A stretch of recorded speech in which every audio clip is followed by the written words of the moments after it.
here since June of '08 in this stint. I also worked here when I was a student at WSU from 2001 until 2003, I want to say. Wow. But I've been back now since 2008.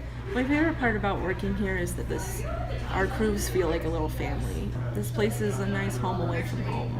I think whether you're working here, coming in to eat, it's just a nice little place to relax. How many times have you guys appeared on television or anything like this? Somewhere between 10 and 20 for me that I've done. Just something you like this. alone? Right. Oh my gosh. My next question is, what demographic do you find yourself selling to the most? 50% is primarily local family and professionals not tied to the university. The other 50% are generally students tied to the university. So we really have three items that I would classify as the most popular. One would be the super basket, which is 2 quarter-pound patties. You get a small fry with it. That's very, very popular. The other one is the bacon burger, which is just 1 quarter-pound patty, 3 strips of bacon, tomato, lettuce, fry sauce. That one's right there. And then also the chicken basket. The chicken basket's far and away the most popular of the non-burger baskets, which would only be a super basket. Those three are always at the top. Yeah. And shakes. We sell a lot of shakes. Which one's like the most common flavor? When we have huckleberry shakes in, they're our top seller. What's your favorite thing on the menu? I would get a super basket, plain with cheese and bacon, and some O-rings for fries. I really like our shakes. The secret is like hot fudge instead of chocolate. Because you're gonna get a shake. It adds a little richness to it. How's business? It's good. How's the bank account? I think people would be surprised to see just how expensive it is to run a business like this. So do we have a direct competitor in the sense that there's somewhere just like us? I don't think so. Just the whole industry here within this economy, this local economy, yes, we have competitors in that sense. Is there a place that's just like us? No. We're definitely not some huge corporation that is kind of heartless and doesn't care. Like, this community is really important to us. I know I feel that way, and I'm sure Rhonda, our owner, feels that way. That we're very blessed that the community has embraced us in the way it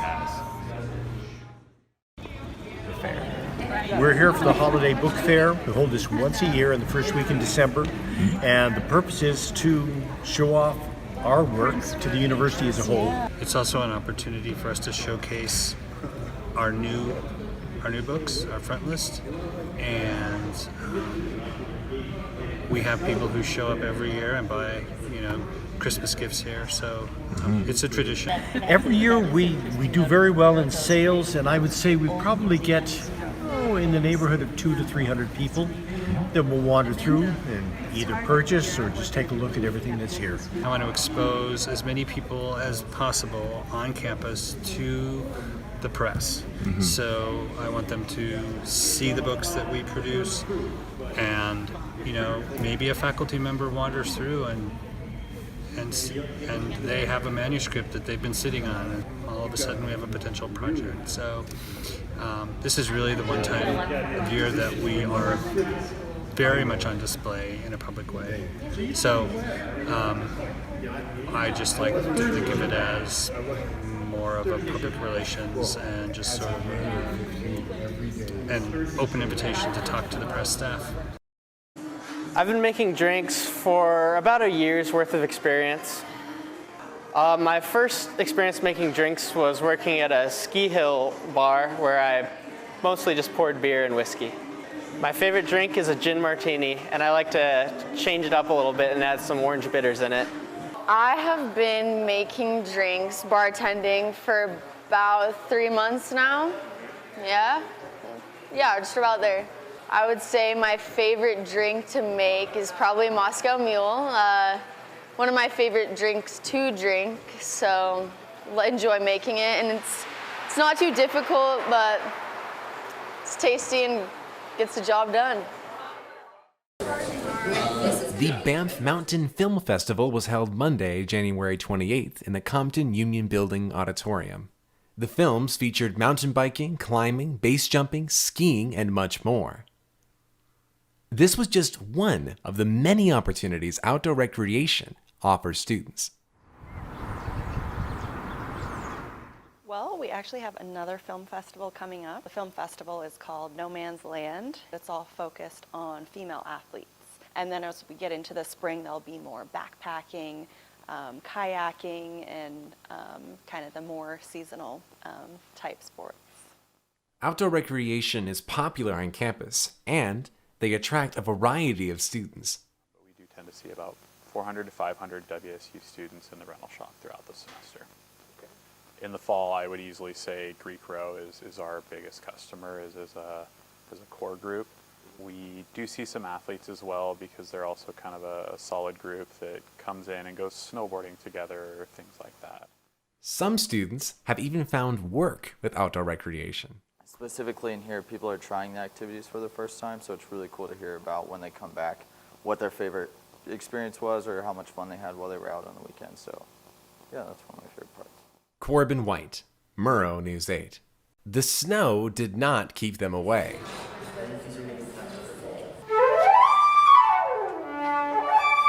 Musicians and singers alike performed in front of judges at Be a Music Major for a Day. Students also met with faculty. Music means people. It's moving, it's emotional. It's a direct line for me to be able to work with different people, whether they be performers, educators, artists, collaborators. It's a great excuse for me to be able to work with other people, whether it be performing on stage or performing for other people in the audience. It's all about people. Music majors also shared what they have learned with prospective music students. They've taught me a lot. I never knew how to audition. I'd never had an audition before I came here, but in my 2 years of being here, I've really learned a lot from all the professors and all the faculty here that have helped me progress as a musician.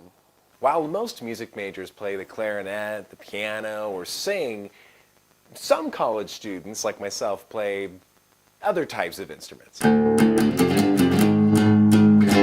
Some prospective students and their families traveled to Wazoo from out of state. I really love the brass faculty. I'm a brass player myself. The whole community itself here really made me happy to look here and really consider this as a great choice for my music program. Corbin White, Murrow News 8. Over in the Spark, teams of programmers ate, slept, and coded over and over and over again at this year's Crimson Code Hackathon. This year's winners could walk away with new hardware or gift cards. The Crimson Code Hackathon and hackathons in general are just an amazing place to actually come together and learn and collaborate and just innovate and just create anything that comes to mind, and hopefully some really useful things. Some teams created smartphone apps, while others made websites. Most programmers hardly use their mouses. They use keyboard shortcuts to work more efficiently. A judge shared with me what he looks for in people's projects. What were you setting out to do, and how many considerations did you make along the way? Like, are you thinking about who's going to be using it and how, to what extent? Some participants took breaks from hacking and tried their hands at the cup stacking competition. Toward the end of the event, judges assessed the programs the teams developed. Some teams consisted of 5 members, while some students flew solo. This year's winner did everything on his own. The reason that this project won rather than the others, it addressed an infrastructure problem rather than a killer app idea. Corbin White, Murrow News 8. The registered student organization Allegro aims to excite and inspire all WSU students by working with music groups like the Low Brass Collective and the Horn Society. Music registered organizations, also known as RSOs, like the Horn Society, request funding from Allegro to provide lodging and other needs for from musical guests they have asked to play on campus. Trying to prove all of them. It all depends on how kind of outrageous the price is. Allegro asks musical guests to hold master classes to share their knowledge about careers in music. All WSU students can just walk in and enjoy these lectures. Allegro meets in the lounge on the 3rd floor of the Kimbrough Music Building whenever they receive a guest artist application. The president, vice president, treasurer, secretary, and public representative get a vote. Once Allegro approves a request, RSOs make all the arrangements for their guests and start promoting. By hearing people play who are like professionals on our instruments, it just develops your musicianship as an individual even more. Allegro welcomes artists from all genres. Contemporary, jazz, and classical musicians have been sponsored in the past. Honestly, we try to cater to literally everyone on campus, not just music students or music majors or anything like that. Corbin White, Murrow News 8. The Pullman Planning Commission may reclassify chickens as household pets. Pullman officials see chickens as small domestic animals, which means owners must get them approved by the city and provide 10,000 square feet for them to roam. Some people, like Kevin and Charles Lesitter, simply don't have the space. Kevin and Charles live in Campus Vista Park, where their living space is only 3,000 square feet. According to a letter Kevin sent to Moscow Pullman Daily News, he and his brother were forced to find their 3 pet chickens a new home. Kevin claims chickens make great companions and create hardly any noise and waste. I grew up on Whidbey Islands, a couple hours north of Seattle. I've had chickens since I was little. Hens really are pretty quiet. They're pretty clean animals overall, as long as you keep their coops clean. Planning Director Pete Dickinson wants the Planning Commission to wait until the city's comprehensive plan is finished before they make their decision. Dickinson says the plan could take 2 years to finalize. Honestly, I don't feel like there's a chicken emergency out there. That comprehensive plan is a real thorough document. I thought that would provide us with a great opportunity to take a look at this matter regarding animals and fowl in the city. Scott Vick, a member of the Planning Commission, says the plan can wait. I think this is a pretty significant change and needs to happen, and my preference would be for it to happen more quickly. Corbin White, Murrow News 8. This year's 4th annual Edible Book Festival came around just in time for Mom's Weekend at WSU. All members of the WSU community and surrounding areas were welcome to attend. Edible Book Festivals happen worldwide. It's a celebration of literature. Anybody in the police region who is willing to make the drive, they are more than welcome to join us. Judges look for the best visual presentations and the punniest. It's based off The Giving Tree. It's just one of my favorite books as a child. I just really like the message of how the tree gave and gave and gave till it seemed to have nothing left to give, but still had a stump to sit on. At the Edible Book Festival, they have everything from Harry Potter themed treats to Game of Thrones themed treats. One participant flew in all the way from the Midwest. Flew in from Kansas, gotta go wherever the Coug is. Harry Potter and the Sorcerer's Stone. Harry Potter and the Saucer's Scone. Corbin White, Murrow News 8.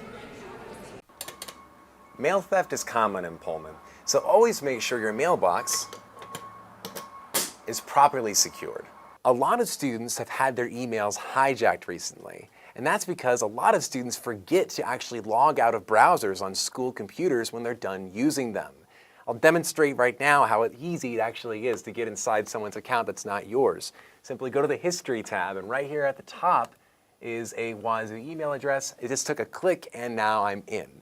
So learn from John here, learn from his mistake. Let's face it, college students don't have a lot of extra money to spend, so we should try and save wherever we can, and we can do that by reducing our energy consumption.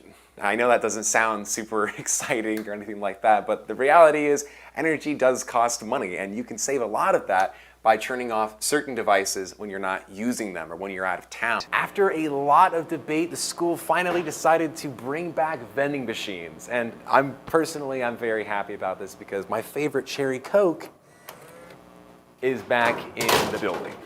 Oh, many have wondered why the paper towel dispensers are so low in this building. Building Administrator Chuck Brown has the answer. Campus Police Assistant Chief Steve Hansen says mass shootings are not going away anytime soon. Now you're seeing sometimes 2 a week. There's no real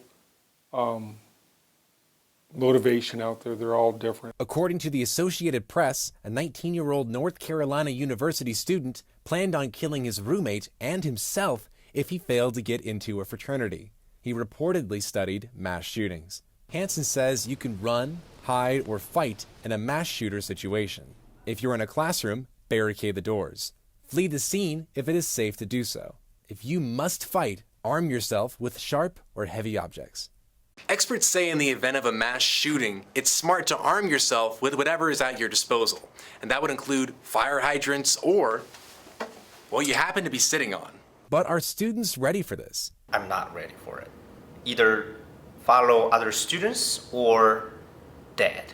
WSU campus police actively prevent mass shootings. There had been a post about somebody showing with a weapon and stuff, and we followed that up all night long. If we did not have it solved or know that there was no longer a threat, then the decision would have been made whether or not to have classes. There are videos and other resources on police.wsu.edu under active shooter resources. Corbin White, Murrow News 8. WSU's Young Democrats haven't decided yet on who they think can beat President Donald Trump in the 2020 presidential election. However, the club's president and a member of the executive board know who they are voting for. I'll be supporting Elizabeth Warren for president. For the most part, I'm betting on Warren. She's super prepared. She knows how to get things done. The most electable, the most competent, and the strongest willed. She's an extremely smart lady, and I am excited to throw my support behind her. President of the Young Democrats, Hannah Martin, says the group is divided.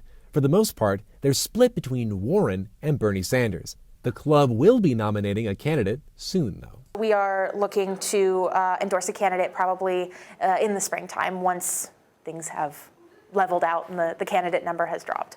It's in this room, Cub 208. Every Thursday at 5:15, the Young Democrats meet to talk about issues that pertain to the Democratic Party. But what do they do to influence the election? We do focus a lot on voter registration, whatever we can do to get students on campus registered, especially hitting freshmen and sophomores who live in the dorms, who are maybe new to campus, who are younger, this may be their first election that they're voting in. We really try to target those folks. We do other tabling events where we are endorsing candidates. That's more common when it comes to local candidates. Lisa Brown back in 2016, but certainly this year we are looking into doing whatever we can to support the Democratic nominee.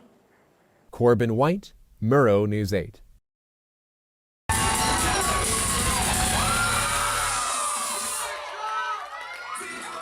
The Cougar Dance Competition was the first of its kind at Washington State University. The Assistant Director of University Recreation, Jessica Witt, wanted to give students who are passionate about dance an opportunity to show what they can do. It started as a selfish thing that I just wanted to have a dance competition, and then it's just kind of blossomed into this really amazing project. UREC worked with the Gender Identity, Expression, and Sexual Orientation Resource Center, GSORC, and Multicultural Student Services to make the event happen.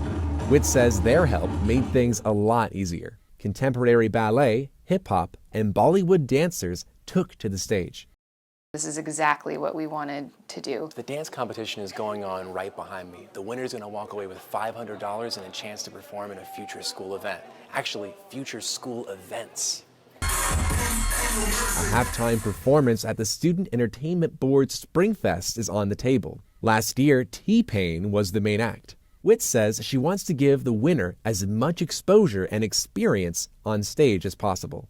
But who decides who wins tonight's competition? Vogue artist Cesar Valentino, Afrobeats dancer Nkirika Nk, and contemporary ballet dancer Jessica Sanchez are tonight's judges. After some deliberation, they decided. Marley Samio didn't expect she'd walk away with first place. All she wanted to do was give us a taste of her culture and have fun doing so. Samio displayed a Tahitian style of dance. Samio got a laugh on stage when she said she'll be putting her winnings toward tuition. I asked if that was true. Some of it, yes. We have a small trip coming up, so I have to prepare my client's skin for the cold weather. Corbin White, Murrow News 8. Over in the Elson S. Floyd Cultural Center, students take their seats for the Inquiry Symposium. The Women's Gender and Sexuality Studies program and other departments on campus worked together to provide a space for students to share their findings on gender and sexuality research. It's really to highlight our undergraduate and graduate student work around LGBTQ needs, research, and or queer theory and feminist theory. Students talked about the importance of Tumblr to the queer community, how disabled people are desexualized in the media, and mental health among LGBTQ individuals. Additionally, we get to bring in a really great speaker, at least we have the past couple of years. Leah Lakshmi Piepzna Samarasina was this year's speaker. Piepzna Samarasina is a poet, writer, and social activist. Piepzna Samarasina talked about destigmatizing disabled people and empowering LGBTQ individuals. The Inquiry Symposium has been held annually for the last 10 years. All students are welcome to attend the symposiums, and students from all majors can submit work. It's not just folks who are in comparative ethnic studies or women's gender and sexuality studies who are doing LGBT work. Corbin White, Murrow News 8. Southside Cafe customers got a little taste of history and fantasy at the dining hall's major event this year, the Festival for the People. General Manager Eddie Aguilar wanted residents and anyone else looking for an escape from the university daily grind to have a fun, light, and interactive evening. The event took some time to plan. We started this midsummer or so, off and on. It took a fair amount of time, fair amount of effort with our executive chef here, Howard Campbell. Campbell wanted to bring some of the best foods in video games to life. Grand Theft Auto's, heart attack burger to all the foods in like Skyrim and Minecraft and whatnot. And they delivered. They served turkey legs, pork belly, spinach tart, and many savory sides. One kind of showcases their wealth by the amount of spices that they had in their repertoire, saffron and nutmeg and cinnamon and seasonings that were of the time, like high end for that period. At the Festival for the People, they got everything from turkey legs to bread bowls, and fortunately, plenty of napkins. The dining hall puts on one major event per year. This was the first medieval themed one. We try to mix it up every now and then, whatnot, not just do the same old year after year after year. In addition to the food, they had games. No sword fighting or jousting, sadly. Games like chess and Jenga were set up instead. Aguilar wants to make the event bigger and more inclusive next year. They may even hold a portion of it outside. Corbin White, Murrow News 8. As of November 20th, 2,290 cases of e-cigarette or vaping product use associated lung injuries, also known as EVOLIs, have been confirmed nationwide. 47 people have died across 25 states, including the District of Columbia. Almost 80% of them were under the age of 35, with a median age of 24. As of November 27th, 19 cases of vaping-related injuries have been confirmed in Washington state. 5 are in their teens, and 4 are in their 20s. A vaping symposium was held at North Central High School in Spokane for parents and students concerned about vaping. It was there I talked with Dr. Bob Lutz. Lutz serves the health officers of Spokane and Usselton County and represents them on Washington State's Board of Health. I asked him, what should we do about this? We're still not exactly sure what is causing the problem. And until we know, I really recommend that people, if they're going to continue to vape, then know what they're vaping. The reality is that vaping products are not regulated. There's no means to know that what is truly in the product. And so really it is buyer beware, unfortunately, because again, we just don't know. The CDC recommends staying away from all vaping products, especially those that contain THC. Recently, you may have heard that vitamin E acetate was a substance that has been found in some of the individuals that have been diagnosed with this vaping-associated lung injury. Vitamin E acetate is a thickening agent used in THC-containing vaping products. THC is the psychoactive ingredient in marijuana. The CDC found this chemical of concern in lung fluid samples from 29 patients across 10 states. But we don't know that this is the smoking gun, so to speak. There may be other ingredients. Vaping from this is not a safe solution. Students who want to quit vaping should consider visiting Cougar Health Services next to the Spark building, which is to my right. They offer counseling to currently enrolled students to help them quit, and have free nicotine patches, gum, and lozenges for students who participate. WSU student Reed Wetzel picked up vaping a few years ago, but recently chose to quit. I decided to quit mostly because I was a little scared of getting whatever these chronic illnesses are, because they keep cropping up, keep hearing about them in the news. Reed is a runner. Vaping began to hurt how far and fast he could run. I felt terrible, so I was like, it's probably time to quit. I feel a lot healthier. You feel better. It comes with benefits to quit. If you're coughing, short of breath, feeling chest pain, nauseous, or vomiting, you may have a lung-related injury. Abdominal pain, diarrhea, fever, chills, or weight loss may also be a sign. I don't want you using tobacco at all. I don't want you vaping at all. But if you're going to vape, then know what you're vaping. Corbin White, Murrow News 8. Good night and good luck.